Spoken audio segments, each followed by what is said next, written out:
अगर ये वीडियो आपको पसंद आए तो लाइक करें और शेयर करना मत भूलिए। सब्सक्राइब करें लक्ष्य टीवी चैनल को और बेल आइकॉन पर क्लिक करना मत भूलिए लेटेस्ट वीडियो सबसे पहले पाने के लिए।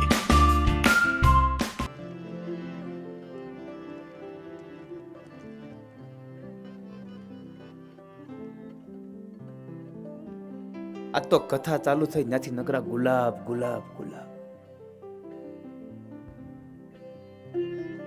અમુક અમુક તો ગુલાલ આમ ભગવાનને આપતા હતા કે અમને મારતા હતા એની જ નહોતી ખબર. રમેશભાઈ તમે આજે આ રમેશભાઈ છે ને એક ટ્રેક્ટર એક ગુલાબ મગાવ્યો. બોલો, હા, એક ટ્રેક્ટર ગુલાબ મગાવ્યા આખા. આ તો બધી કથા મારે કેવું પડશે. હવે તમે ટ્રેક્ટર જ મગાવજો અને અમને ઓલી આમ આમ પેક બગીમાં બેહાડજો, પછી ભલે ગુલાબ મારે.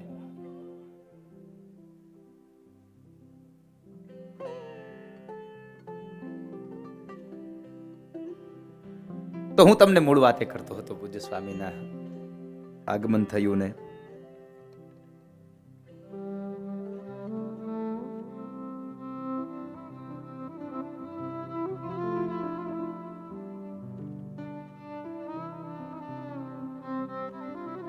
તારે મરવું તો પડશે, જેમાં નહીં ચાલે.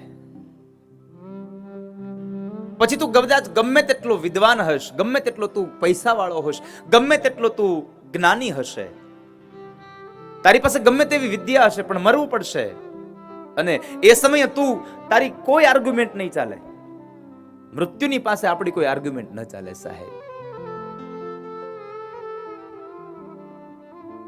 લેશે જમણા જાલી ને કરો પળમાં ખાલી.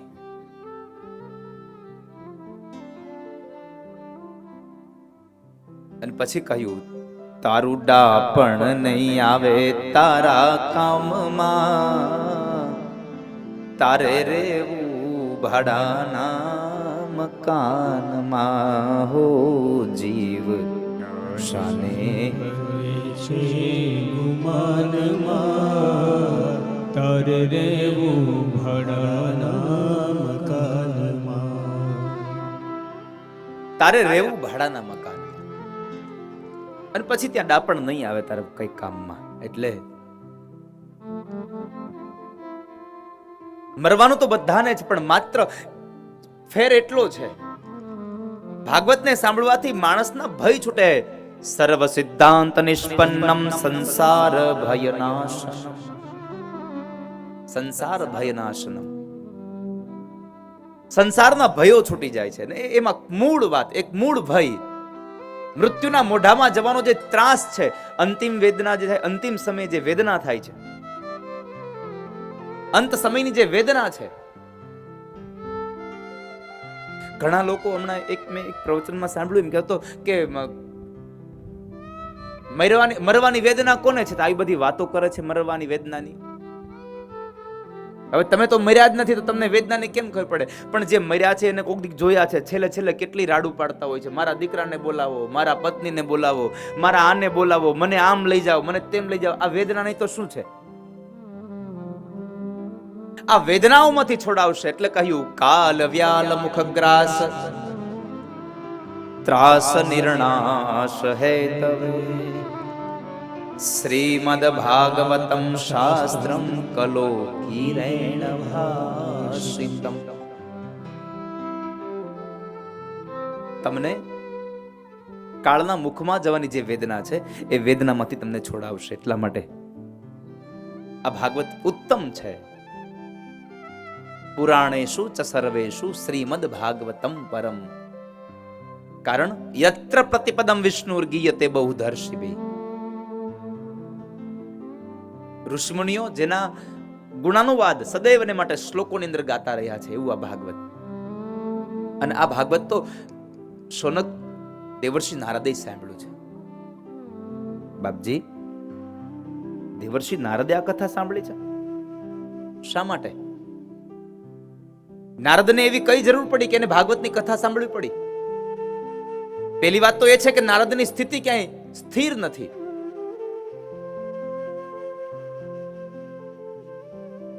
નારદની સ્થિતિ સ્થિર નથી એટલે એની સામે અસ્થિર પણ નથી. જરા ધ્યાન આપજો. નારદની સ્થિતિ સ્થિર નથી પણ અસ્થિર નથી. કારણ નારદનું ચાલવું એ ભ્રમણ હતું, ભટકવું નહોતું. નારદજી જેટલું ચાલતા હતા, સંતો જેટલું ચાલે ને એ બધું ભ્રમણ થાય, એને ભટકવું ન કહેવાય.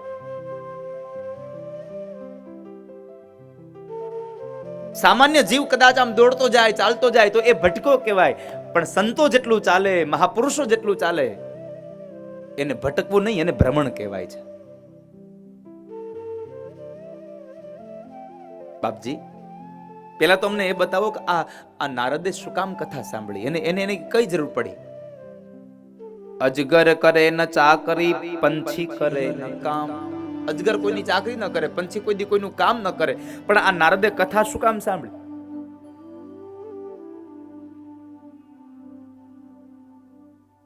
સાંભળો સોનક, આની પાછળનું એક બહુ મોટું રહસ્ય સમાયું છે. કલીના પ્રભાવની કથા છે. એક વખતના સમયે નારદ આ ધરતી લોકમાં ફરતા ફરતા બરા અનેક જીવોને દુઃખી જોઈ અને એની દિન દશાને જોતા જોતા વિચરણ કરતા કરતા બરાબર યમુના કિનારે ગયા અને યમુના કિનારેથી નીકળી અને ગંગા કિનારે ગયા છે. જ્યારે ગંગાના કિનારે ગયા તો એ ગંગાના કિનારા ઉપર સનત કુમારોને સામે મળે છે. અને સનત કુમારો સામે મળ્યા, નારદને ઉભા રાખ્યા અને નારદને પ્રશ્ન કર્યો.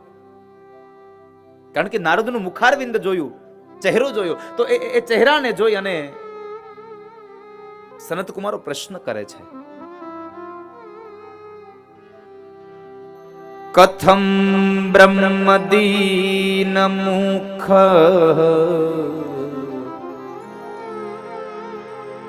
કુતશ્ચિંતાતુરો ભવાન ત્વરિતમ ગમ્યતે કુત્ર કુતશ્ચાગમનમ તવ કુતશ્ચાગમનમ તવ.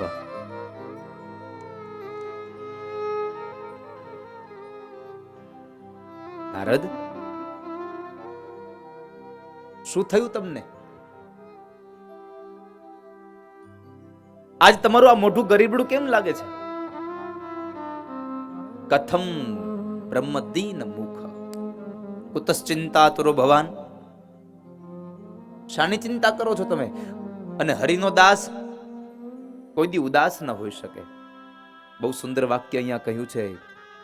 હરિનો દાસ કોઈ દી ઉદાસ ન હોઈ શકે. પણ હરિનો દાસ ઉદાસ હોય તો એટલું પણ યાદ રાખવું કે પોતાના માટે ઉદાસ ન હોઈ શકે. આ દુનિયાના જીવાત્માઓ માટે કદાચ ઉદાસ થયો હોય ભગવાનનો ભક્ત, પોતાના માટે ઉદાસ ન થાય. એટલે સંત કુમારે પ્રશ્ન કર્યો, શા માટે? કુતશ્ચિંતાતુરો ભવાન. શું થયું તમને?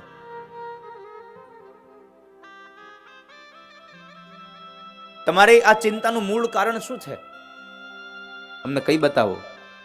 નારદજીએ બહુ સંક્ષિપ્તમાં વાત કરી. સત્યમ નાસ્તિ તપઃ શૌચમ દયા દાનમ ન વિદ્યતે ઉદરમ ભરિણો જીવા વરાકાહ કૂટભાષિણઃ.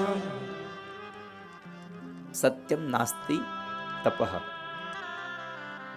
હે સંત કુમારો, આ દુનિયામાં સત્ય નથી રહ્યું, નથી દયા રહી, નથી પવિત્રતા રહી, નથી કોઈ તપ રહ્યા.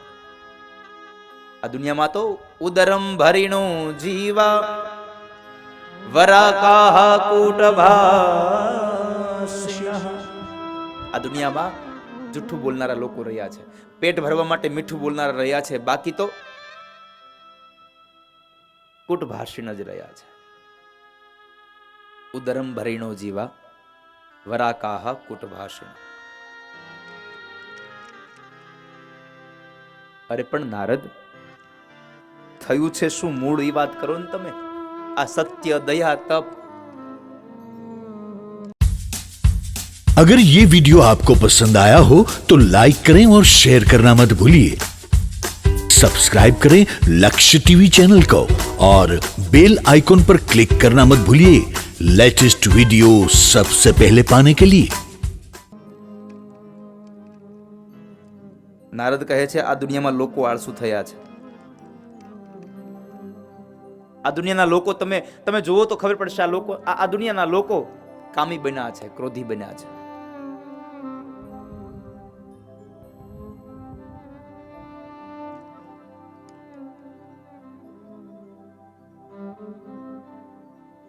શું કહું તમને? મૂળ વાત કરો નારદ, સાંભળો સંત કુમારો. આજ મારી સાથે આ કલિયુગના આ કલિકાલમાં એક ઘટના બની. કલિયુગની એક ઘટનાને હું તમને વાત કરી બતાવું. આ કલિના પ્રભાવની કથા છે કે સંત કુમારો, હું બરાબર આ ધરતીમાં વિચરણ કરતો કરતો નીકળ્યો અને યમુનાના કિનારા ઉપર ગયો અને યમુનાના કિનારાથી ચાલતો નીકળતો હતો અને એ સમય બરાબર બન્યું એવું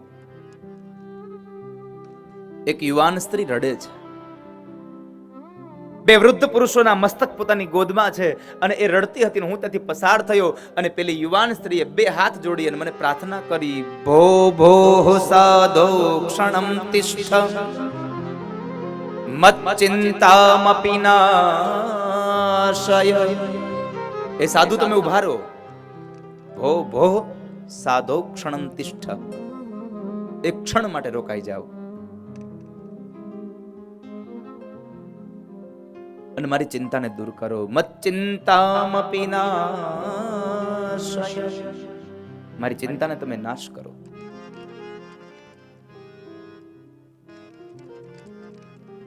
એના પહેરવેશ ઉપરથી, એના હાવભાવ ઉપરથી, એની ચાલ ઉપરથી નક્કી કરી શકાય કે આ સાધુ છે. કોઈક એના સ્વભાવ ઉપરથી કહી પડે કોઈ આ સાધુ છે. અને સાધુનું લક્ષણ એક જ માત્ર છે. રામચરિત માનસ એમ કહે છે, સરલ સ્વભાવ નમન કુટિલાઈ,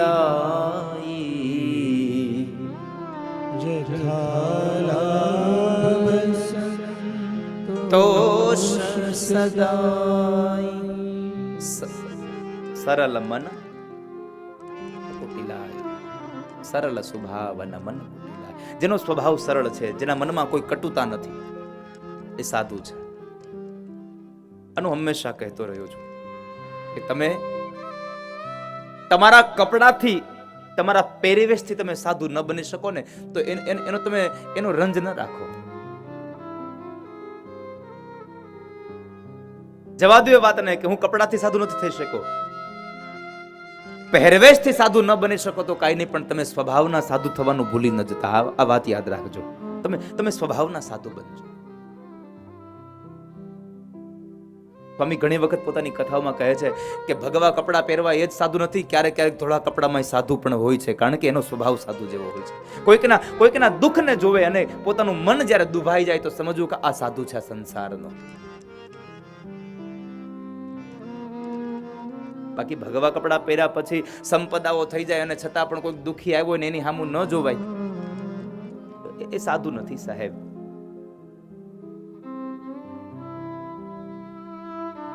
ભગવા કપડા પહેર્યા પછી પણ આ દુનિયાની ચિંતા કરવી એ સાધુનો વિષય, એ સાધુનો સ્વભાવ હોવો જોઈએ. આ જીવની ચિંતા કરવી. સ્વામી આટલી કથાઓ કરે ને એ કથામાં માધ્યમથી જે કાંઈ ભેટ અને પૂજા આવે, જે કાંઈ દક્ષિણા આવે, એ દક્ષિણા ક્યાં વાપરે? તો કહે છે કે બાળકોને ભણવા માટે, રહેવા માટેની હોસ્ટેલો બનાવે, બાળકોને એક પણ રૂપિયો ફી ભર્યા વગર પોતાની હોસ્ટેલોમાં રાખે, એને જમવાનું, એને રહેવાનું, આ તમામ વ્યવસ્થાઓ કરી આપે. સરદારમાં અત્યારે 1000 વિદ્યાર્થીઓ વિના મૂલ્યે રહી રહ્યા છે. 1000 વિદ્યાર્થીઓ. એટલે કહ્યું સરળ સુભાવન મન કુટિલાઈ, યથાલાભ સંતોષ સદાય. જેને સ્વભાવમાં સરળતા છે એ આ દુનિયાનો સાચો સાધુ છે.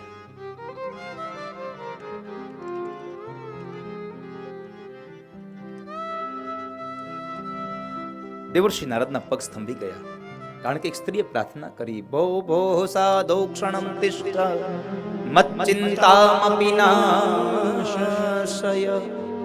સાધુ તમે ઉભા રહ્યો અને મારી ચિંતાને દૂર કરો. દેવર્ષિ નારદે પ્રશ્ન કર્યો, સ્ત્રી તું કોણ છે? શા માટે રડે છે? તારું રડવું શું કામ છે?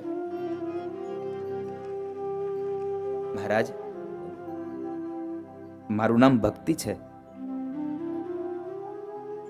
અને મારી આ ગોદમાં સૂતેલા આ બે વૃદ્ધ પુરુષો એ મારા બે દીકરા છે, જ્ઞાન અને વૈરાગ્ય.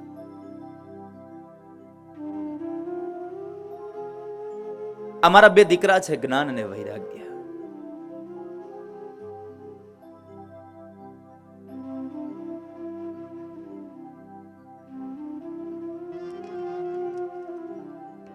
દેવર્ષિ નારદે તરત જ કહ્યું કે તું ભક્તિ, તું તો દીનતાના સિંહાસન ઉપર બિરાજમાન છો, ભગવાનની પ્રિય છો, અને છતાં આ તારા બે દીકરા વૃદ્ધ બન્યા. શા માટે? આવું કેમ થયું? કારણ કે પેલી વાત તો એ છે કે આ આશ્ચર્યની વાત છે, મા યુવાન અને દીકરા વૃદ્ધ. આ બહુ મોટા આશ્ચર્યની વાત છે, પણ આ કલીના પ્રભાવની કથા છે. જ્ઞાન અને વૈરાગ્ય બે વૃદ્ધ બન્યા છે. અને ત્યારે ભક્તિ મહારાણી પોતાની વાત કહેતા નારદને એમ કહે છે, ઉત્પન્ના દ્રવિડે સાહમ વૃદ્ધિમ કર્ણાટકે ગતા ક્વચિન મહારાષ્ટ્રે ગુર્જરે જીર્ણતામ ગતા. મહારાજ, મારું હું દ્રવિડ દેશમાં ઉત્પન્ન થઈ, ઉત્પન્ના દ્રવિડે સાહમ વૃદ્ધિમ કર્ણાટકે ગતા. કર્ણાટકમાં મારી વૃદ્ધિ થઈ, મહારાષ્ટ્રના અનેક પ્રાંતોમાં ફરતા ફરતા હું ગુર્જરમાં આવી.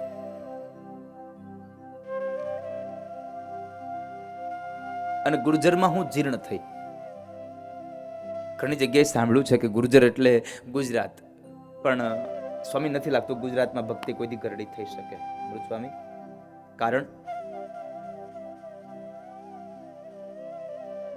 જે ગુજરાતમાં તમે જે પણ ગામડે જાઓ, એ ગામડામાં તમને વર્ષમાં 2-3 ભાગવતની કથાઓ સાંભળવા મળે, એવા ગુજરાતમાં કોઈ દી તમારી ભક્તિ ગરડી ન થાય સાહેબ. આ વાત બહુ નિશ્ચિત છે. હવે આ દાસી જીવન સત્સંગ મંડળ, આ રમેશભાઈ ધડુકને વર્ષમાં કેટલી કથા કરતા હશે?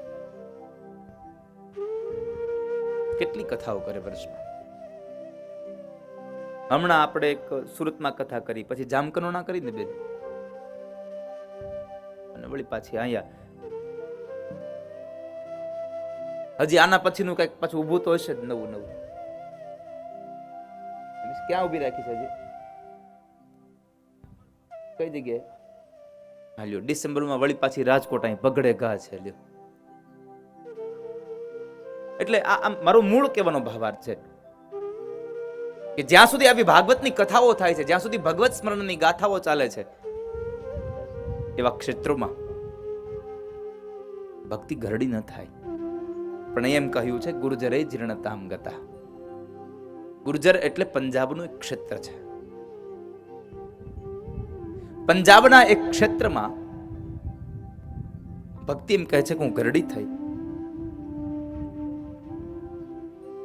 અને ત્યાંથી ફરતા ફરતા ચાલતા હું યમુનાના કિનારે આવીને મેં આ યમુનાના ધરાની અંદર જળમાં સ્નાન કર્યું. મને મારું યૌવન પાછું મળ્યું, પણ મારા બે દીકરાઓ જ્ઞાન અને વૈરાગ્ય બે વૃદ્ધના વૃદ્ધ રહ્યા. અને મહારાજ, હું આપને પ્રાર્થના કરું છું, મારા બે દીકરાઓને જગાડો. અને જો તમે મારા બે દીકરાઓને નહીં જગાડો તો મારી વાત સાંભળો. ઇદમ સ્થાનમ પરિતજ્ય વિદેશમ ગમ્યતે મયા. મહારાજ, હું આ સ્થાનને છોડી વિદેશોમાં ચાલી જઈશ. ભક્તિ, તારે ક્યાંય જવાની જરૂર નથી. તું ક્યાંય ન જા, હું તારા બે દીકરાઓને જગાડું છું. અને એ સમયે દેવર્ષિ નારદે જ્ઞાન અને વૈરાગ્યના કાનની અંદર વેદના મંત્રોનું ગાન કર્યું. શ્રીમદ ભગવદ્ ગીતાના પાઠ કર્યા, બે જાગ્યા પણ આળસ પડીને પાછા સુઈ ગયા. જ્ઞાન પ્રબુદ્ધતામ શીઘ્રમ રે વૈરાગ્ય પ્રબુદ્ધતામ. હે જ્ઞાન, હે વૈરાગ્ય, જાગો. જાગ્યા તો ખરા, પણ વળી પાછા આળસ માંડીને સુઈ ગયા. આ દુનિયામાં થાય છે એવું, જ્યારે જ્ઞાનની વાતો દેવામાં આવે ને ત્યારે માણસને બેઠા બેઠા બગાસ આવે. તમે જુઓ, આ તમે કથામાં આવો ને એટલે તમને ઘડી કે તમારું મન ગમે ત્યાં ગયા કરે. તમને તરસ લાગે ને તમને આમ પગમાં ખાલ્યું મંડે ચડવા, ને તમને ઘડી કેમ થાય કે આ બાજુવાળો શું કરે છે જોઈ લઉં, આ શૂટિંગનો કેમેરો ક્યાં હાલે છે એ જોઈ લઉં, આણે આ શું કર્યું છે. આપણી અનેક ભ્રાંતિઓ થવા લાગે, આપણને અનેક વસ્તુઓ ઉદ્ભવ થાય. પણ તમે ઘરે જોજો, તમે રિમોટ લઈને બેઠા હશો, તમને તરસય નહીં લાગે ને કાંઈ નહીં થાય.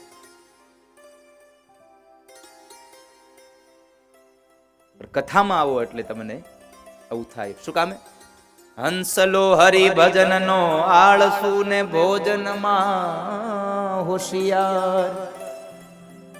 આપણને ભજનમાં આપણને આળસ ને પ્રમાદ આવે, ભોજનમાં નહીં. જમીન બેઠા હોય જો વળી પાછું કોઈ ખારું કઈક લઈને આવે તરત જ આપણું જીવ નો રહે. પણ કથામાં આજ આવ્યા હોય ને કાલ કોઈક બાજુવાળા એમ કે હાલો હું તો કાલ ગઈ હતી હજી, પણ તે હું થઈ ગયું. હવારમાં આપણે ટેસ્ટથી નાસ્તો કર્યો તો તોય બપોરે ઉપાડી લીધું હતું. બપોરે ખાધા પછી પાછા રોંઢે કઈ મૂક્યું નહોતું આપણે, અને તો હાનની તો જે ઉપાધિ હતી, હાંજે હું બનાવવું. અને આ બધી વાત દક્ષિણ ભારતની છે, ગોંડલની નથી. તમે બધા તો એક જ ટાઈમ જમો છો ને 3 ટાઈમ કથા સાંભળો છો.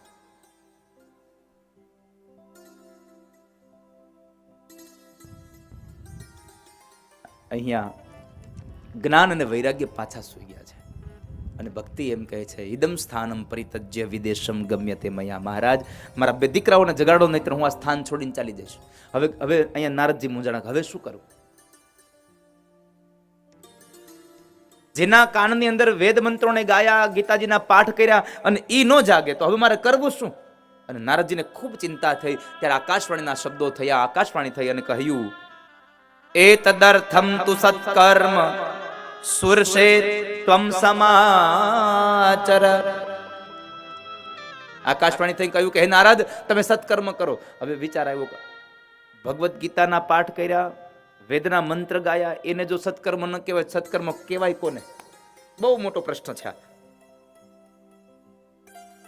વેદના મંત્રો ગાયા એને સત્કર્મ ન કહેવાય, ભગવદ્ ગીતાના પાઠ કર્યા એને તમે જો સત્કર્મ ન કહો તો હવે સત્કર્મ કહેવાય કોને? મને જવાબ આપો શૌનક, કોને સત્કર્મ કહેવાય? અને શૌનકે એ જ સમયે કહ્યું કે તમારા પ્રશ્નનો જવાબ એક જ માત્ર છે, સત્કર્મ સૂચકો નૂનમ જ્ઞાન યજ્ઞ સ્મૃતો બુધેઃ શ્રીમદ ભાગવતાલાપ સતુ ગીત શુકાદિભિ. નારદ, તમે શ્રીમદ ભાગવતની વાતો કરો, સત્સંગ કરો. સત્સંગ અને સત્સંગ જેવો આ દુનિયામાં બીજો કોઈ સરળ ઉપાય નથી. સત્સંગ જેવું બીજું કોઈ સત્કર્મ નથી. ભગવદ નામની ચર્ચા કરો, ભગવદ નામના ગુણાનું વાદને ગાયા કરો, સત્સંગમાં ગયા કરો તો તમારું કલ્યાણ થશે. તમે સત્કર્મ કરો, સત્સંગ કરો. અને એ સમયે નારદે કહ્યું કે સનત કુમારો, હું બીજે ક્યાં જાઉં સત્સંગ કરવા? હું ક્યાં ભાગવતની કથા સાંભળવા જાઉં? અને તમારા જેવો મને વક્તા બીજા મળે પણ કોણ? આ દુનિયામાં તમારા જેવા કોણ વક્તા મળે? એક કામ કરો, હું આપને પ્રાર્થના કરું છું, તમે જ મને ભાગવતની કથા કરો, તમે જ મને કથા સંભળાવો, સત્સંગ સંભળાવો. તમે મને સત્સંગની કથા કરો. અને સત્સંગ તો ત્યારે મળે કે જેને ભાગ્યમાં હોય. જેના ભાગ્યમાં સત્સંગ હોય એને સત્સંગ મળે, ભાગમાં હોય એને ન મળે. આ દુનિયામાં ભાગ અને ભાગ્યની વચ્ચે બહુ તફાવત છે. ભાગ એટલે જમીન છે અને ભાગ્ય એટલે આસમાન છે. ભાગ અને ભાગ્યમાં બેમાં બહુ તફાવત છે.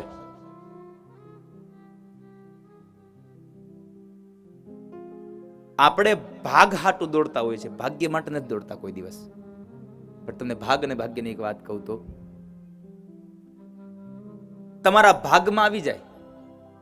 કદાચ ભાગ પડતા હોય ને એટલે આપણા ભાગમાં આવી જાય, ચાલો ભાઈ આ બાજુનો ભાગ આ તમારું ભાગમાં આવે, પણ જો ભાગ્યમાં ન હોય ને ભોગવી ન શકો એને. તમે તમારા ભાગમાં આવે પણ ભાગ્યમાં ન હોય તો તમે ભોગવી ન શકો, અને તમારા ભાગ્યમાં હોય પણ ભાગમાં ન આવ્યું હોય તો આજ નહીં તો કાલ પણ પરમાત્મા તમને એ વસ્તુ આપે ને આપે, એમાં કોઈ પણ પ્રકારનો સંશય નથી. એટલે ભાગ્ય અને ભાગ બહુ જુદા છે. માટે ભાગ માટે ન ઝઘડવું, ભાગ માટે મહેનત ન કરવી, ભાગ્ય માટે મહેનત કરવી.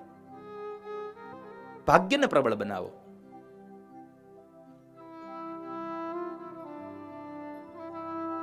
તમારું ભાગ્ય ઉજળું બનાવો.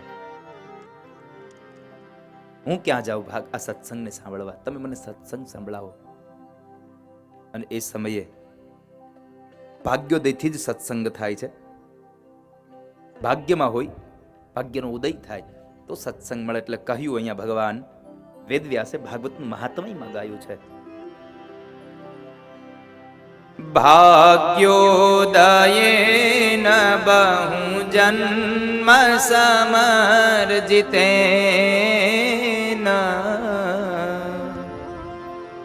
સત્સંગમં ચ લભતે પુરુષો યદાવે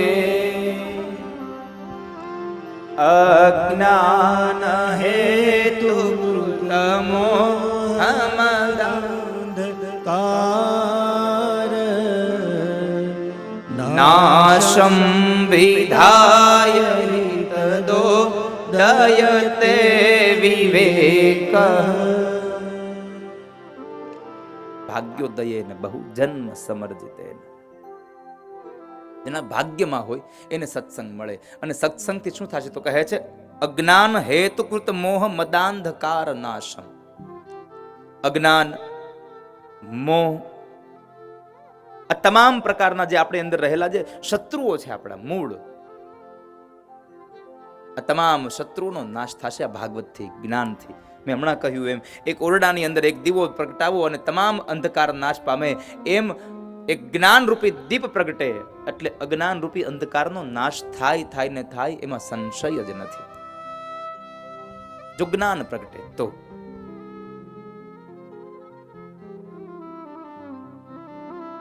બાપજી તમે જ અમને કથા સંભળાવો. ને એ સમયે સનત કુમારો દેવર્ષિ નારદને કથા કહે છે. શ્રીમદ ભાગવતની ગાથા મુક્તિ અને ભુક્તિ બે આપનારી ગાથા છે. કારણ કે ભાગવતનું ઉદ્ગમ સ્થાન એટલે ભગવાન આદિનારાયણ. ભારતમાં બે ગંગાઓ વહે છે, એક ભાગીરથી ગંગા અને એક ભાગવતી ગંગા. બે ગંગાઓનો મૂળ પ્રવાહ વહી રહ્યો છે. ભાગીરથી ગંગામાં સ્નાન કરવું હોય તો હરિદ્વારમાં જવું પડે, અને ભાગવતી ગંગા ભાગ્યમાં હોય તો આપણે જ્યાં હોઈએ ત્યાં સ્વયં પોતે આવે છે આ ભાગવતી ગંગા. આ તમે જુઓ, તમે હરિદ્વાર જવું પડે પેલી ભાગીરથી ગંગામાં નાવા, પણ તમે ભાગ્યશાળી છો એટલા માટે થઈ અને સ્વયં આ ભાગવતજી, આ ભાગવત ગંગા આ તમારા ગામના આંગણે આવી અને તમે આટલા લોકો આમાં બેસી અને તમે ખૂબ સારી રીતે આ કથાની અંદર શ્રવણ સ્નાન કરો છો. કારણ એકમાત્ર ભાગ્યોદયેન બહુ જન્મ સમર્જિતેન. અનેક જન્મના સત્કર્મનું પુણ્યનું ભાથું ભેગું થાય ત્યારે તમને સત્સંગનો લાભ મળે છે. અને સત્સંગ કરવામાં જે તમને ફળ મળે છે એટલું ફળ તમે સમાધિમાં બેહી જાઓ, તમે ધ્યાન ધરવા બેહી જાઓ, ન મળે. યત ફલમ નાસ્તિ તપસા ન યોગેન સમાધિના. યત ફલમ નાસ્તિ તપસા ન યોગેન સમાધિના તત્ફલમ લભતે સમ્યક કલો કેશવ કીર્તનાથ. કળયુગમાં માત્ર કેશવનું કીર્તન કરો અને તમને પુણ્યનો ઉદય થઈ જાય, તમારું નસીબ બદલી જાય. કારણ કે ભાગવતની ગંગા માત્ર મુક્તિ જ નહીં, ભુક્તિ પણ આરે આપે છે. એટલે કહ્યું ભુક્તિમ ચ મુક્તિમ ચ દદાસી નિત્યમ ભાવાનુસારેણ સદા. ભુક્તિમ ચ મુક્તિમ ચ દદાસી નિત્યમ. તમને ભુક્તિ અને મુક્તિ બે આપનારો ગ્રંથ એટલે શ્રીમદ ભાગવત. કોઈ માણસ કલ્પવૃક્ષ નીચે જઈને એમ કહે કે મારે પૈસો જોઈએ છે, હે કલ્પવૃક્ષ મને ધન જોઈએ, કલ્પવૃક્ષ ધન આપી શકે. કોઈ માણસ કલ્પવૃક્ષની નીચે જઈને બેસે ને એમ કહે કે મારે પુત્ર નથી, મારે પુત્ર જોઈએ છે, તો કદાચ કલ્પવૃક્ષ તમને પુત્ર આપી શકે. તમે કલ્પવૃક્ષ નીચે જઈને જેવી ભાવના કરો એવું તમને મળે છે. પણ કોઈ માણસ કલ્પવૃક્ષને એમ કહે કે મારે મુક્તિ જોઈએ છે, તો કલ્પવૃક્ષ એમ કહે કે મુક્તિ હું ના આપી શકું, મુક્તિ તો માત્ર ભાગવત જ આપી શકે. માટે ભાગવતના શરણે જતા રહો, ભાગવત તમને મુક્તિ આપશે. મુક્તિ માટે ભાગવતના શરણે જવું. એટલે કહ્યું ભુક્તિમ ચ મુક્તિમ ચ દદાસી નિત્યમ ભાવાનુસારેણ સદા. ભુક્તિમ ચ મુક્તિમ ચ દદાસી નિત્યમ. રોજના માટે ભુક્તિ ને મુક્તિની જ્યાં વહેંચણી થાય છે, સદાવત ચાલે છે, એવું આ ભાગવત ગ્રંથ. શ્રીમદ ભાગવત ભગવાન શ્રીનાથજી પ્રભુનું વાંગમય સ્વરૂપ છે. એટલે તો કહ્યું ભાગવતનું વાંગમય, ભાગવત ભગવાનનું વાંગમય સ્વરૂપ છે. 12 સ્કંદે ભગવાનના 12 અંગો છે. અને સનત કુમારોએ જ્ઞાન યજ્ઞનો આરંભ કર્યો. અનેક ઋષિ મુનિઓ આવ્યા છે પરિવાર સહિત. ભૃગુ આવ્યા, વશિષ્ઠ આવ્યા, ગૌતમ આવ્યા છે. અનેક ઋષિ મુનિઓ આવ્યા છે કથાની અંદર. અનેક તીર્થો આવીને બેઠા છે.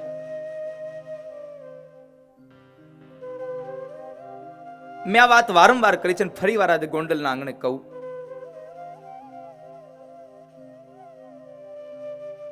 કે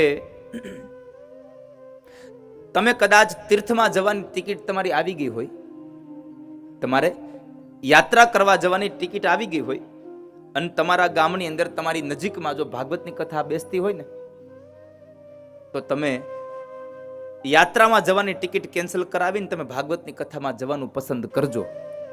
કારણ મહાપુરુષોના મુખારવિંદથી સાંભળ્યું છે કે યાત્રા કરવા જાશો તો 1, 2, 3 તીર્થની યાત્રા કરીને આવશો, પણ ભાગવતમાં જાશો ને તો કહેવાય છે કે જ્યાં ભાગવત ત્યાં આ ધરતી ઉપરના તમામ તીર્થો આવી અને ત્યાં બિરાજમાન થયા હોય. માટે તમને 68 તીર્થોનું પુણ્ય ભાગવતના મંડપમાંથી મળશે. માટે ભાગવતની કથા સાંભળવી, તીર્થોને છોડી દેવા જવાની, યાત્રાને છોડી દેવી. અહીંયા આવીને કથા સાંભળશો તો તમામ તીર્થોનું પુણ્ય મળશે. માટે તમે તીર્થોમાં જવા કરતા અહીંયા ભાગવતની કથા સાંભળજો. અને ભાગવતની કથા સાંભળવા બેસે ને એને પછી મુક્તિને ગોતવા ન જવી પડે. એને મુક્તિ ગોતવા ન જવી પડે. ભાગવતની કથા સાંભળે એને તો મુક્તિ પોતાના હાથમાં આવે. યસ્ય શ્રવણ માત્રેણ મુક્તિ કરતલે સ્થિતા. જે માણસ ભાગવતની કથા સાંભળે એને મુક્તિ ગોતવા ન જવી પડે. કારણ જેને ભક્તિ થાય ને એને મુક્તિ મળી જાય. કારણ કે મુક્તિ ભક્તિની દાસી છે. અને જ્યાં રાણી હોય ત્યાં દાસી હોય ને હોય, એમાં કોઈ સંશય નથી. એટલે તમે ભક્તિ કરજો. યસ્ય શ્રવણ માત્રેણ મુક્તિ કરતલે સ્થિતા. ભાગવતની કથાને સાંભળવા માત્રથી હાથમાં મુક્તિ આવી જાય છે. સાંભળવા માત્રથી મુક્તિ મળે છે. અને એટલા માટે તો શ્રીમદ ભાગવત ગ્રંથ એવો છે, એમ કહે છે કે હું પોતે સ્વયં ગર્જના કરું છું કે તમે મારા શરણે આવો, હું મુક્તિ આપી દઈશ. એકમ ભાગવતમ શાસ્ત્રમ મુક્તિદાનેન ગર્જતી. ભાગવત સ્વયં ગર્જના કરે છે કે તમારે મુક્તિ જોઈતી હોય તો મારા શરણે આવી જાઓ, હું મુક્તિ આપી દઈશ. મુક્તિદાનેન ગર્જતી. હું સ્વયં મુક્તિ આપીશ, તમે મારા શરણે આવી જાઓ. આવી આ દુર્લભ કથા જે માણસ સાંભળે છે, જે જીવ સાંભળે છે, કાગડો કોયલ થઈ જાય છે. આ કથાને સાંભળે ને કાગડો કોયલ થઈ જાય. આવું એક વક્તાએ કહ્યું કાગડો કોયલ થઈ જાય છે. તો એક જણાએ ઊભા થઈને પૂછ્યું તમે જોયું કોઈ દી કાગડો કોયલ થયો હોય ભાગવતને સાંભળી? ઈ એમ સમજો કે લિંગ પરિવર્તન થતું છે, એવું નહીં. પણ સ્વભાવનું પરિવર્તન થઈ જાય સાહેબ, સ્વભાવનું પરિવર્તન થઈ જાય. રંગ પરિવર્તન ન થાય તો કાંઈ નહીં સાહેબ, તમારો સ્વભાવ પરિવર્તન થાય. ભાગવતને સાંભળવાથી માણસને જિંદગી જીવવાની એક નવી દિશા મળે છે. પુરાણોને સાંભળવાથી એક નવી દિશા મળે, શાસ્ત્રોને સાંભળવાથી એક નવો રાહ મળે છે. અનેક વ્યક્તિઓ આવીને સનત કુમારોની સાથે કથામાં એ જોડાયા અને દેવર્ષિ નારદની હારે એ બધા જ વ્યક્તિઓ કથા સાંભળતા હતા. અને એમાં બરાબર સામેથી સનત કુમારો જોવે છે તો એક બહુ મોટું ટોળું ચાલ્યું આવે સામેથી.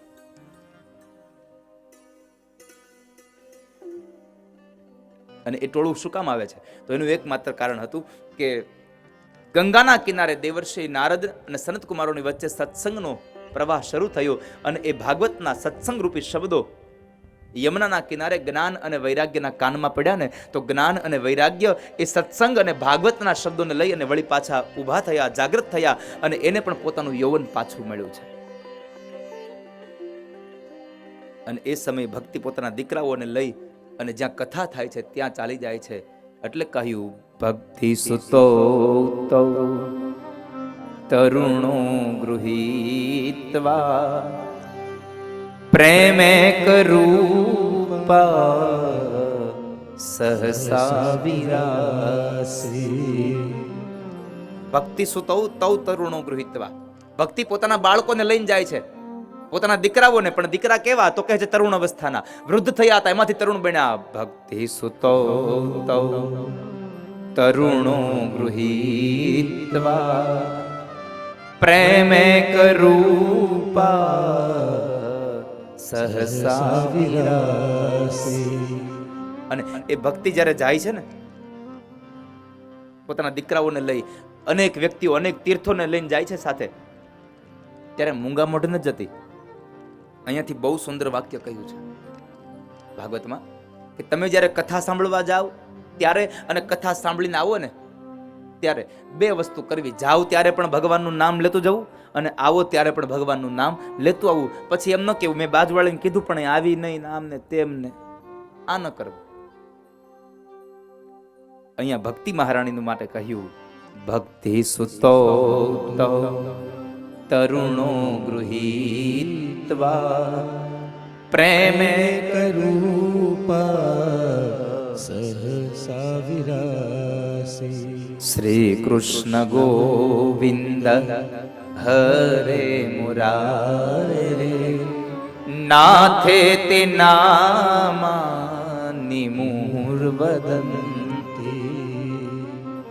શ્રી કૃષ્ણ ગોવિંદ હરે મુરારે નાથેતી નામાની મુહુર વદંતી.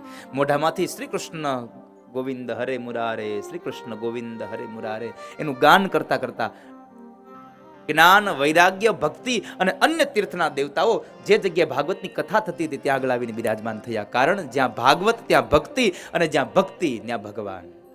આવું સ્વયં ભગવાન નારાયણ એમ કહે છે જ્યાં ભક્તિ હોય છે ત્યાં હું હોઉં છું. જ્યાં મારા ભક્તો મારા ગુણાનુવાદ ગાય છે ત્યાં હું જાઉં છું. ના હમ વસામિ વૈકુંઠે યોગી નામ હૃદયે નચ. નારદ, નથી હું વૈકુંઠમાં રહેતો, નથી યોગીઓના હૃદયમાં રહેતો. નારદે પ્રશ્ન કર્યો પ્રભુ તમે ક્યાં રહ્યો છો? તો કહે છે મદ ભક્તા યત્ર ગાયંતિ તત્ર તિષ્ઠામિ નારદ. હે નારદ, જે જગ્યાએ મારા ભક્તો મારા ગુણાનુવાદ ગાય છે ત્યાં જઈને હું બિરાજમાન થાઉં છું. એટલે તમને કહું છું જ્યાં સત્સંગ થતો હોય ને ત્યાં જવું. જ્યાં સત્સંગ થાય ત્યાં તમારે જતું રહેવું સાહેબ.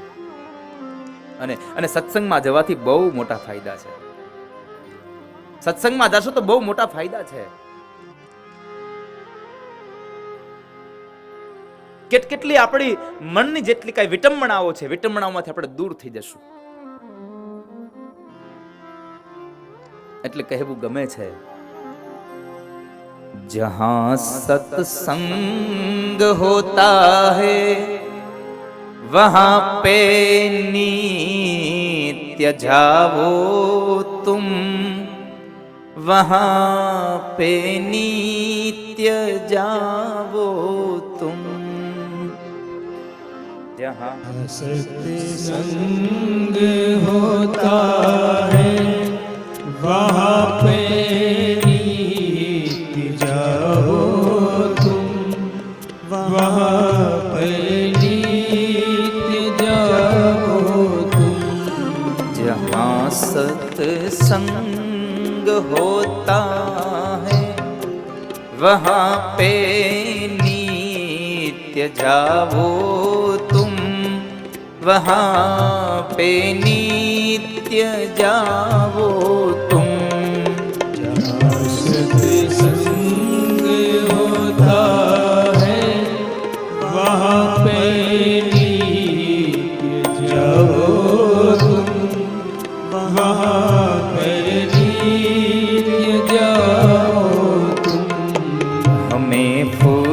फुर्सत नहीं कहकर ये मौका मत गवाओ तुम, ये मौका मत गवाओ तुम। हमें फुर्सत नहीं कहकर ये मौका मत गवाओ तुम, ये मौका मत गवाओ तुम। हमें फुर्सत नहीं कहकर ये मौका मत गवाओ तुम, ये मौका मत गवाओ तुम। फुर्सत नहीं कहकर ये मौका मत गवाओ तुम, ये मौका मत गवाओ तुम। अरे सत्संग करने की न कोई उम्र होती है, न कोई उम्र होती है। अमर यह दीप है इसकी न बुझती ज्योत होती है, न बुझती ज्योत होती है।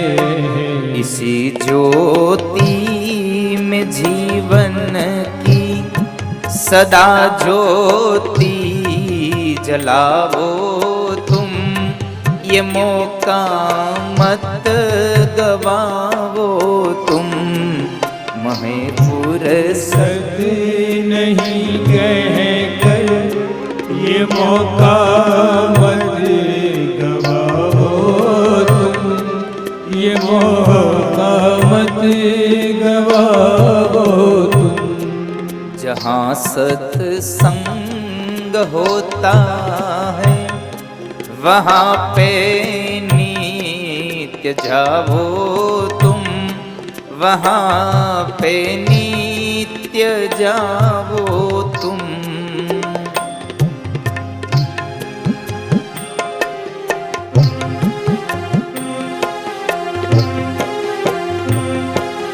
મને નવરાઈ નથી, हमें फुर्सत नहीं है, ऐसी बात करके तुम ये मौका मत गवाओ, क्योंकि भाग्य में होता है तब ही आप कथा में आ सकते हो। कितने जन्मों का भाग्य, जब हमारा पुण्य का जब प्रारब्ध है वो उदित होता है, तब ही हम इस सत्संग में जा सकते हैं। संसार में कई लोग ऐसे कहते हैं सत्संग करने की उम्र कहाँ है, अभी तो कुछ खाना पियो, खाना खाओ, और बाद में हम जब बूढ़े हो जाएंगे तब ही भगवान का सत्संग करेंगे। एक बात याद रखना, तू बूढ़ा होगा कि नहीं होगा ये तेरे हाथ में नहीं है। कब चला जाएगा इस धरती से मालूम ही नहीं है। इसलिए जब आपको मौका मिले तब ही भगवान की पूजा कर लो। इसलिए बताया कि सत्संग करने की कोई उम्र नहीं होती है। भागवत में 2 कथा आती है, एक 5 साल का एक ध्रुव है, एक और एक प्रहलाद है।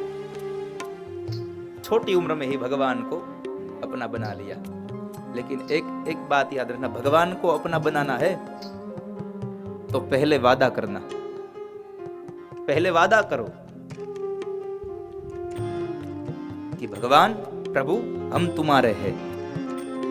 भगवान को तुम पहले वादा करो कि हम तुम्हारे हैं। जब भगवान अपना बना ले तब भगवान को दावा करो कि अब तुम हमारे हो। पहले हम आपके हैं, बाद में आप हमारे हैं। पहले वादा करो। जो वादा शब्द है ना, उसका ही हो जाता है दावा। वादा में ही दावा हो जाता है, इसलिए पहले वादा करो, बाद में तुम दावा करना कि तुम हमारे हो। पहले बोल दो हम तुम्हारे हैं। सत्संग करने की कोई उम्र नहीं होती है, इसलिए ऐसे सत्संग में तुम जाया करो और अपने जीवन की जो ज्योत है उनको तुम जलाया करो। बड़े भाव से यहां कहते हैं, तुम सत्संग में जाओगे तो क्या होगा?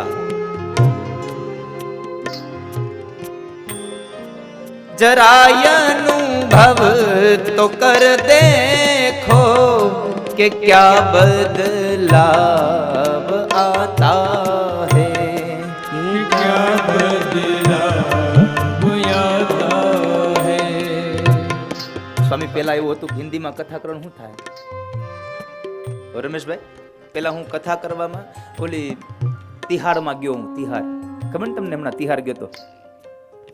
હા, કોક ફોન કરે ને ક્યાં છો, કીધું તિહારમાં. એ કે કેમ તમે શું કર્યું તિહારમાં ગયા તમે? હા સૌજીભાઈ તો બહુ સરસ વાત કરી હતી. આખો પરિવાર ઈ ને જેલમાં કથામાં મારી હારે. મને કે દાદા કોક પૂછે ક્યાં છો તો એમ કેવું પડશે આખું ઘર જેલમાં છે. કે આખું ઘર જેલમાં છે.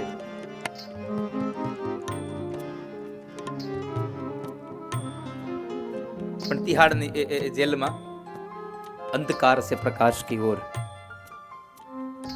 એક ભાગવત કથા હમણાં જ સમાપ્ત થઈ. પૂજ્ય સંતોના આવા આશીર્વાદ હતા એટલે પેલા તો એમ થતું હતું, હું તો ક્યારેક ક્યારેક 10 મિનિટ હિન્દી બોલતો ને તો પરસેવો વળતો મને. હા, બે બાજુ એસી રાખ્યા હોય તો પરસેવો વળતો હતો હિન્દીમાં. પણ ન્યા ગયો ને તો કામ થઈ ગયું, હાલ્યું. મેં કીધું આપણું. इसलिए तुम सत्संग में जाकर ये देख लो कि तुम्हें क्या बदलाव मिलता है अपने आप में.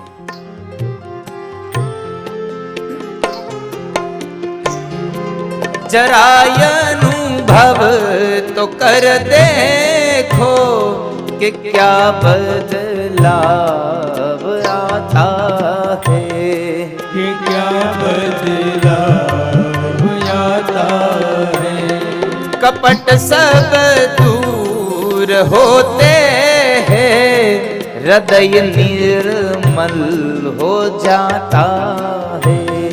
हृदय निर्मल हो जाता है. इन्हीं सत्संगियों के संग सदा जीवन बिताओ तुम, ये मौका मत गवाओ तुम. सत्य नहीं कहकर ये मौका मत गवाओ तुम. ये मौका मत गवाओ तुम.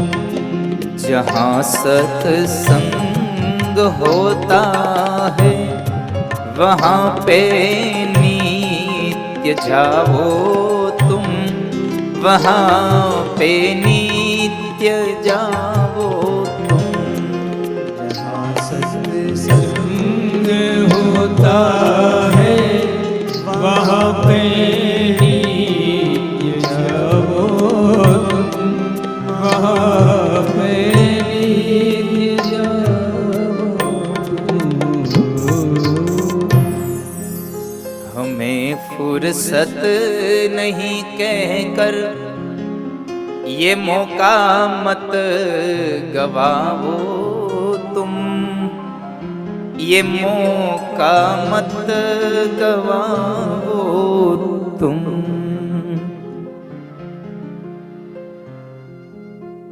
તો જ્યાં સત્સંગ થાય છે ત્યાં જાશો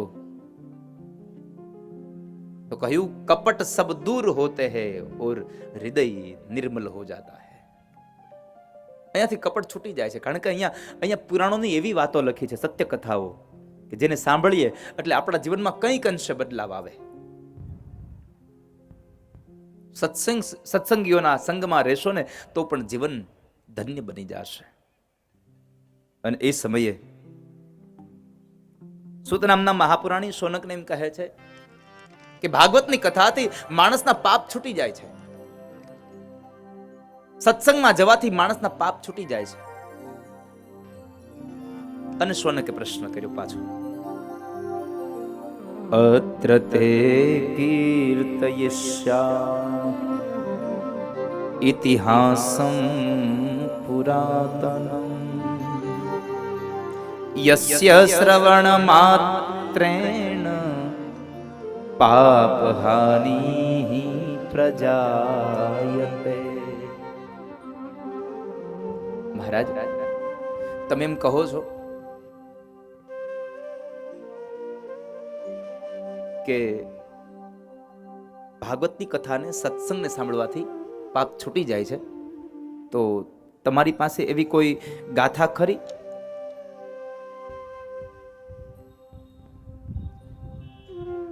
કે જે તમારી પાસે એવો કોઈ સત્ય પુરાવો ખરો કે કથાને સાંભળે અને પાપ છૂટી જાય?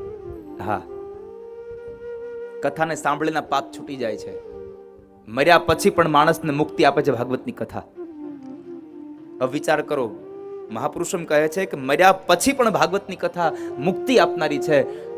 તો મરેલાને મુક્તિ આપે તો આપણે તો સદેહ ભાગવતની કથામાં બેઠા છીએ, આપણને મુક્તિ કેમ ન મળે આ દુનિયામાં સાહેબ? પણ વાંધો નહીં આવે છે, આપણે કથામાં જઈએ છીએ, કથા આપણામાં નથી આવતી.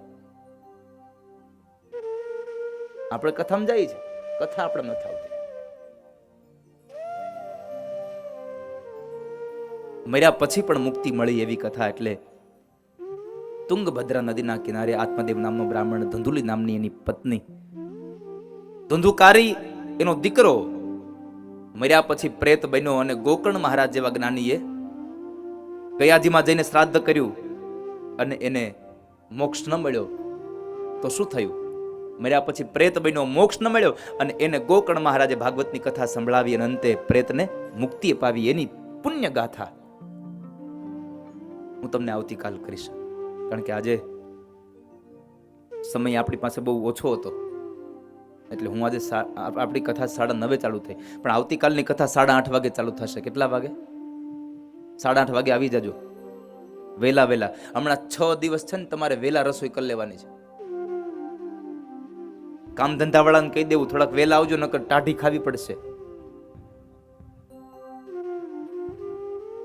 મૂકીને વૈયા જાવ, અમે તો અહીંયા ઢાંકીને હાથે લેવું પડશે બધું. એટલે આવતીકાલ 8:30 વાગે કથા ચાલુ થશે. પૂજ્ય સ્વામી આવ્યા છે એટલા માટે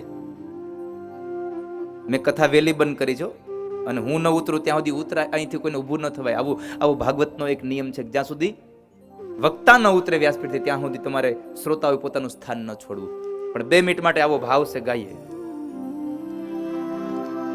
દ્વારિકાનો નાથ મારો રાજા રણ છોડ છે, એને મને માયા લગાડી રે.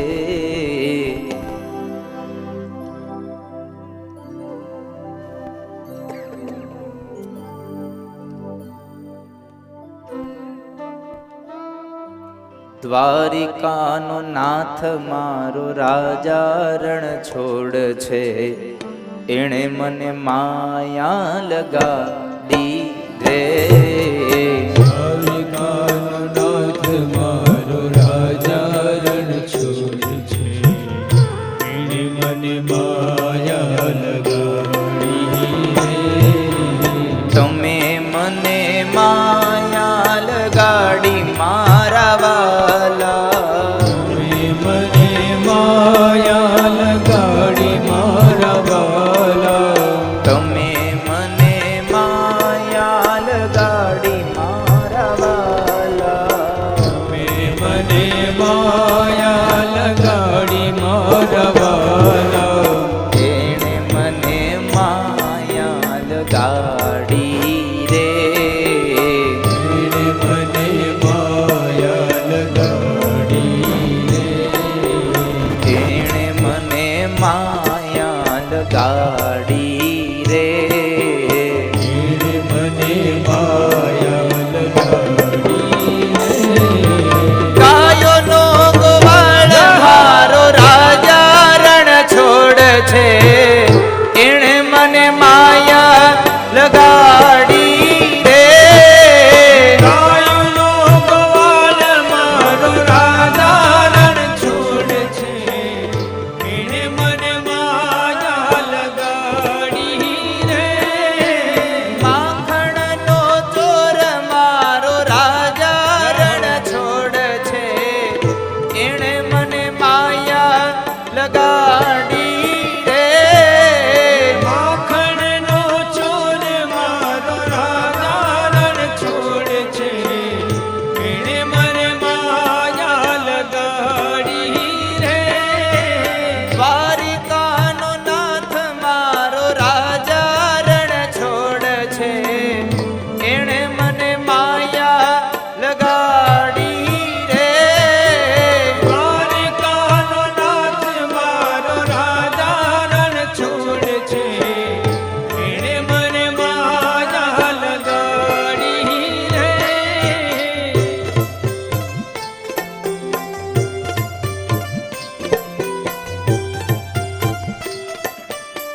રાધે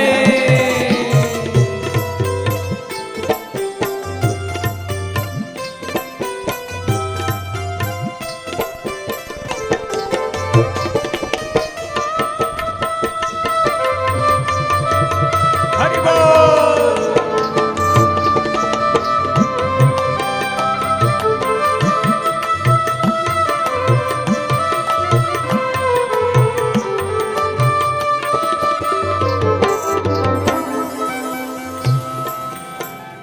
આમ અહીંયા આમ તમારા ગામમાં કઈ આમ બંધી જેવું નથી ને રમેશભાઈ? અહીંયા આમ બંધી જેવું નથી ને કઈ? સમયનું નથી કહેતો હું, સમયનું નથી કહેતો હું. ધૂન ગાઈ તે પગમાં કઈ ઓલી હાકડું બાંધી દેવી એવું કઈ નથી ને? સમજાય છે ને મારું કહેવાનું? ભાવ છે ગાઈએ. અને આ તો હજી જમવા બેઠા છે. પેલા કોળીએ માં ખાવે તો પછી જમવાનું બગડે. પેલા જ કોળીએ માં ખાવે તો જમવાનું બગડે. ભાવ છે ગાઈએ બડે ભાવ છે.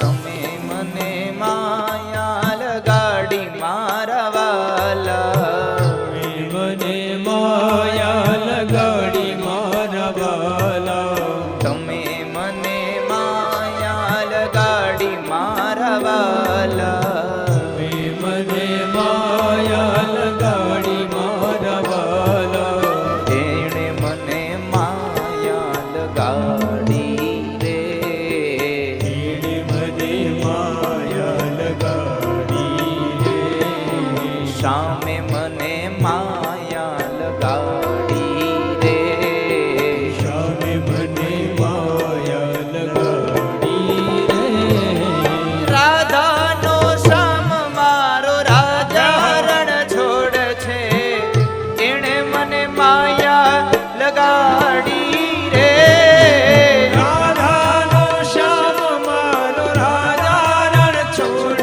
છે એને મને માયા લગાડી રે રાધાનો શ્યામ મારો રાજા રણ છોડ છે, એણે મને માયા લગાડી રે, રાધાનો શ્યામ મારો રાજા રણ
એણે મને માયા લગાડી રે ગાયનો ગોવાળ મારો રાજા રણ છોડ છે એણે મને માયા લગાડી રે તમે મને માયા લગાડી રે તમે મને માયા લગાડી રે એણે મને માયા લગાડી રે એણે મને માયા લગાડી રે તમે મને માયા લગાડી રે મને માયા લગાડી રે એણે મને માયા લગાડી રે મને માયા લગાડી રે સામે મને માયા લગાડી રે સામે મને માયા લગાડી રે રાધે રાધે શ્યામ રાધે રાધે રાધે श्याम राधे वृंदावन में राधे राधे जतिपुरा में राधे राधे बरसाने में राधे राधे नंदगांव में राधे राधे रमण रेत में राधे राधे यमुना तट में राधे राधे बंसीपुर में राधे राधे रासलीला में राधे राधे दान घाट में राधे राधे मान घाट में राधे राधे प्रेम घाट में राधे राधे प्रेम से बोलो राधे राधे भाव से बोलो राधे राधे हमारी प्यारी राधे राधे सबकी प्यारी राधे राधे राधे राधे राधे राधे राधे राधे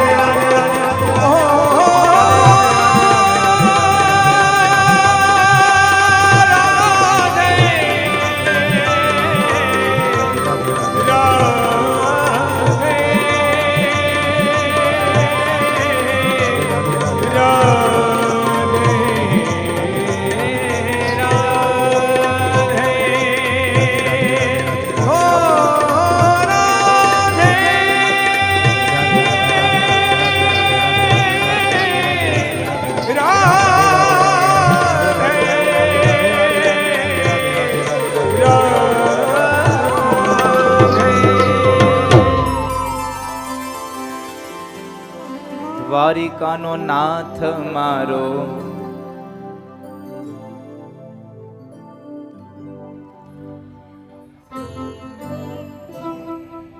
ગાયોનો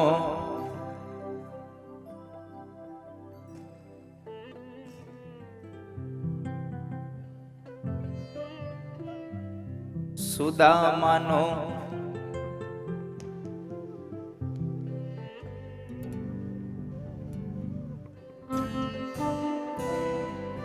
તમે મને આપ સૌને મારી પ્રાર્થના છે જ્યાં સુધી પૂજ્ય સ્વામીનું પ્રવચન પૂર્ણ થાય મેં એટલા માટે જ અડધો કલાક કથા વેલી બંધ કરી દીધી છે. કેટલી? અડધો કલાક. એટલે તમે ત્યાં સુધી આપ બેઠા રહેજો ને પ્રસાદ લીધા વગરના જતા નહીં. અહીંયાથી પ્રસાદ લીધા વગરના જાય અને ઘરે બીજી પ્રસાદી મળે એમ. તો આવો આજની કથાને અહીંયા વિશ્રામ આપીએ છીએ ને આવતીકાલ સાંજે 8:30 વાગે ફરી પાછા મળીશું. પણ બડે ભાવ સે રામ और कृष्ण को पुकारिए. हरे राम राम राम हरे हरे हरे कृष्ण कृष्ण कृष्ण हरे हरे हरे राम राम राम हरे हरे हरे कृष्ण कृष्ण कृष्ण हरे हरे हरे राम राम राम हरे हरे हरे कृष्ण कृष्ण कृष्ण हरे हरे जय जय श्री राधे जय जय श्री राधे जय जय श्री राधे बोलो वृंदावन बिहारी लाल की जय भागवत भगवान की जय द्वारिकाधीश की जय गोवर्धन नाथ की जय गिरिराज धरण की जय श्याम सुंदर श्री यमुने महारानी की जय वल्लभाधीश की जय सदगुरु भगवान की जय आज के आनंद की जय प्रेम से बोलो नमः पार्वती पतये हर हर महादेव हर આજના દિવસની કથાને વિરામ આપતા ભગવાનના વાંગમય સ્વરૂપ ભાગવતજી મહારાજના ચરણોમાં મારા માતા પિતા ગુરુ મહારાજ એમના ચરણોમાં અહીં પધારેલા વડીલ માતા પિતાઓ તેમજ જીવ માત્રના હૃદય કમળમાં બિરાજમાન પરમ તત્વ દિવ્ય આત્માને વ્યાસપીઠથી મારા વંદન. આપ સૌને મારા જય શ્રી કૃષ્ણ, રાધે રાધે. આવતીકાલ રાત્રે 8:30 કલાકે ફરી પાછા ભગવત ચર્ચા માટે મળીશું એ જ ભાવ સાથે. જય હિન્દ, ભારત માતા કી જય. હરિઓમ તત્સત. अगर ये वीडियो आपको पसंद आया हो तो लाइक करें और शेयर करना मत भूलिए. सब्सक्राइब करें लक्ष्य टीवी चैनल को. हाँ, और बेल आइकॉन पर क्लिक करना मत भूलिएगा लेटेस्ट वीडियो सबसे पहले पाने के लिए.